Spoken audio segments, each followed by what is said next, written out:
Hello there!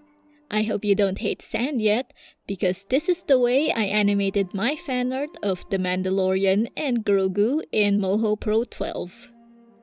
If you've seen my two-part video series about animating and rigging my face, I might repeat some explanations here, but I won't be as thorough. So check that series out if you want a step-by-step process that some would deem unnatural. You wouldn't learn them from a Jedi at least. The rigging in this video is simpler than my previous animation because the dust and cloth effects were my focus. The style was inspired by Genndy Tartakovsky's Clone Wars cartoons. I'm also a fan of his works, and how his style simplifies and exaggerates the angles of Star Wars characters. I drew this in Krita. Krita can export PSDs, which is a layered file format that Moho can read. I still made sure that each asset is flattened to make it as easy as possible for Moho to import. Groups are fine, but layer effects, masks, and clipping masks would not import well. When I drew this, I had a vague idea of which elements to animate. I intended to be minimal, no fancy rigs, but I was thorough in separating the layers anyway, just in case I wanted to go extra with the animation. Like in case I would want to animate his hand twitching, I separated those layers. Once in Moho, the project settings are 1920 by 1080 with 24 FPS. Under that frame rate, a runtime of 240 frames equals 10 seconds. Now let me quickly go through how I set up the layers from bottom to top. My background has some excess areas. It's standard practice to generously extend background layouts and assets to avoid exposed edges, ideally with cleaner borders than mine. But I'm the animator for this, so I'm not complaining. Dust 2 layer is the cloud behind the Mandalorian. I redrew this into 2 layers to make them more manageable. They're both vector layers with a textured stroke to match any rough edges from the raster layers. Under this cape folder, I actually have 3 attempts at animating cloth. At first, I tried making a mesh for the raster layer, but it looked like it wouldn't give me smooth results. The art style is flat anyway, so I could get away with a plain colored vector layer which also has a textured stroke. This is Mando's group layer. I did rig the arm, meshes and all, but ultimately decided against animating him. If I animated his arm, the rest of his body would look weird just standing there, paralyzed. And then Grogu's layers. My layers still call him Yoda, because I animated this before his name was revealed. His layers are under a bone layer, but again, minimal rigging. His ears have simple bones each to rotate them up and down. These bones are parented to this bone, which controls Grogu's position. The most complicated rigging was his eyes, but it's fairly basic. They were recreated into vector layers for some blinking animation controlled by this smart bone. There's no masking here, just layers for the eyelids and above them, layers for the pupils. Their vector points are animated to squish the eyes, while the white shine is animated to change its color to black. Sleepy, wakey, sleepy, wakey, sleepy. Is that a frog?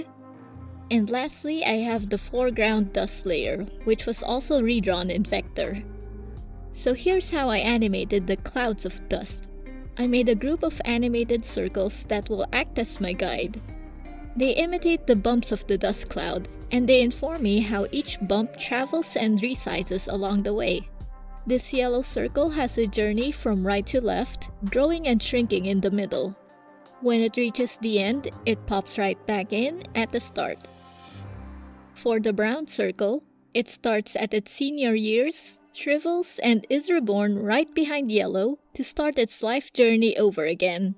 That's all these circles are. Just shapes repeating the cycle of birth, death, and rebirth to suit my needs. These loops last for 5 seconds, so in a 10-second timeline, they perform 2 cycles. To make these loops, in this case, I copied the keyframes at frame 0 and pasted them to wherever the playhead is on the timeline. I selected those last frames, then on the keyframe dock, I set their interpolation to cycle.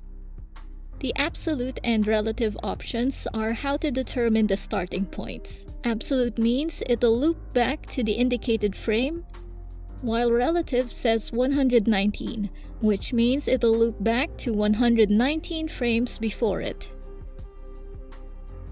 The actual dust layer roughly follows this guide. Each node was animated by their position and Bezier handles. Since I kept the node count to a minimum, the animation underneath the border is absolutely frantic.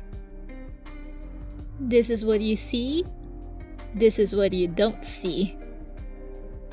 Dust 2 and 3, same principle. Circle guides and vector animation. They look like one shape thanks to their shared flat color. If they were actually one layer, that would have driven me crazy.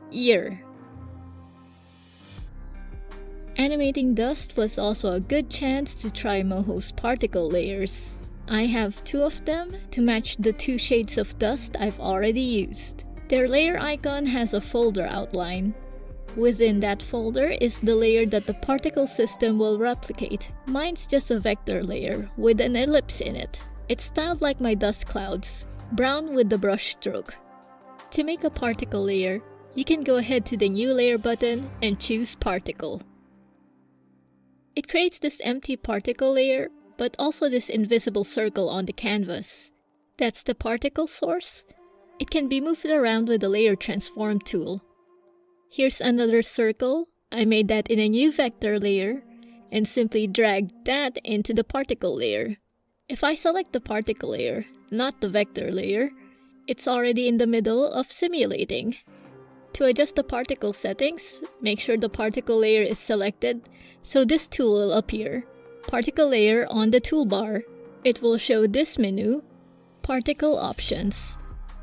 Play around with the settings to find what suits your needs. That's the fun in it. Sometimes the render is inaccurate, but play past it a few times or set the display quality to high or preview to get a better render. For my dust particles, I have less than 10 particle count with a lifetime of 60 frames. That's enough time to stay on screen before the source emits a new particle. The source width and height resizes the invisible circle, while source depth allows particles to be emitted at random points in the z-axis. That would be better shown using the Orbit tool to swerve the workspace and reveal z-depth. The sky was actually hiding some particles, so with the Layer Transform tool, I moved that layer further back by adjusting the Z position value. To return to the default view, select the Orbit tool again and hit the Reset button. My Dust Mode layer also has a resize animation to elaborate on how they appear and disappear. Without this animation, the particle will simply pop in and pop out. So those are the dust layers to ward off any Darth Vaders. The other effect animation here is the cape on Mando Fernando himself. Like I mentioned, recreating the cape into a vector layer was the best route for smoother animation. There are 2 guides for this layer. One is a vertical axis and the other is a horizontal axis. They don't help much with the shape, but more of the timing. The purple axis informs me when an invisible wind would blow past the cape, while the green axis informs me of secondary action, when the sides of the cape would catch up. Cape 2 was my first attempt. These lines across the cape are a pair of axes to remind me about the perspective. I animated a 60-frame loop where it transitions from pose to pose. The timeline has clear keyframes. I didn't need to fix it with in-betweens. However, it was too punchy, which made it inconsistent with the timing on the dust clouds, and the livelier movement stiffened as it connected to his cowl. I concluded that less is more with the Cape 3 layer. The peak of the animation starts early. There's a slow follow-through before it gradually descends back to its starting point. That's all of the effect animations. With a total of 240 frames, that's 10 seconds, here's a review of the timings. Dust Layer 1 is a 5-second loop. Dust Layer 2 is the whole 10 seconds. It's a huge cloud, so it's the slowest. Dust Layer 3 is also a 5-second loop because it's small. The cape is a 2.5-second loop, so it's a constant and frequent animation. These different timings prevent the effects from looking unnaturally in sync, but the star of the scene and the show itself is Grogu. He has subtler animations to contrast against the busy background. His cradle has a slow hover, while that blink is that little surprise that I want people to look out for. So, the animation starts with 2 seconds of all these overlapping effects. Then Grogu blinks as a humble "did you see that?" moment. Hopefully that would compel the viewer to stick around for the next loop. And I also hope you're compelled to comment or hit like on this video if you find it interesting or educational. Subscribe for more art videos, and if you have the best car steel to spare, support me on Ko-fi or buy from my Gumroad or Redbubble stores. Thanks for watching, and may the Force be with you.